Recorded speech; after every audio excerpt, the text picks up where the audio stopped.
నా పేరు రామోజీ ఇమ్మానియల్, రాష్ట్ర మాల మహానాడు నేషనల్ ప్రెసిడెంట్ను.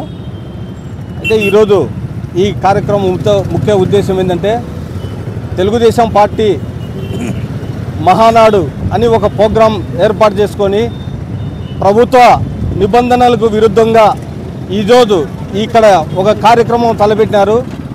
అలాగే ఈ కడప నడిబొడ్డున ఉండే డాక్టర్ బాబాసాహెబ్ అంబేద్కర్ గారి విగ్రహానికి పసుపు తోరణాలు కట్టి, పసుపు జెండాలు కట్టి డాక్టర్ బాబాసాహెబ్ అంబేద్కర్ గారిని అవమానపరుచున్నారు. ఇది మేము సహించలేని విషయము. ఎందుకంటే ఈ రాష్ట్రంలో దళిత బడుగు బలహీన వర్గాల ఆశాజ్యోతి ఈ భారతదేశంలో దిశ నిర్దేశించినటువంటి బాబాసాహెబ్ అంబేద్కర్ గారిని అవమానపరచడం అనేది చాలా బాధాకరమైన విషయము. వెంటనే ఈ తోరణాలు ఈ జెండాలు తొలగించాలా. తొలగించకపోతే ఈ ముఖ్యమంత్రి పర్యటనను మేము అడ్డుకుంటామని కూడా ఈ సందర్భంగా తెలియజేస్తున్నాము.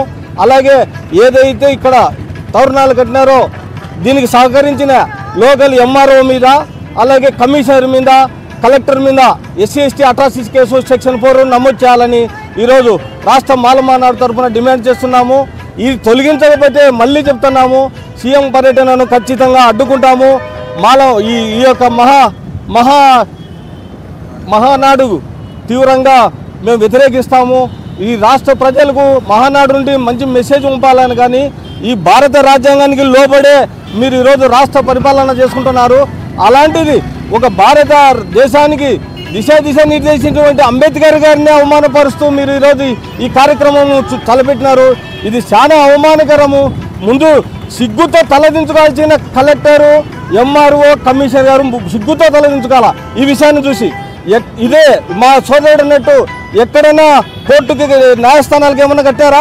మరి కలెక్టర్ భవనం కట్టించుకోవచ్చు కదా, మరి MRO ఆఫీసులో కట్టించుకోవచ్చు కదా. మరి కేవలం ఒక అంబేద్కర్ గారి విగ్రహానికి ఎందుకు కట్టినారు? ఆయన బలహీనుడనే, దళిత బడుగు బలహీన వర్గాల సామాజిక వర్గానికి చెందిన వాడనే. ఇవన్నీ కుల వివక్షగా మేము పరిగణిస్తాము. వెంటనే ఈ తొలగించకపోతే నువ్వు మహానాడు జరుపుకోలేవని కూడా ఈ సందర్భంగా తెలియజేస్తూ జై భీమ్.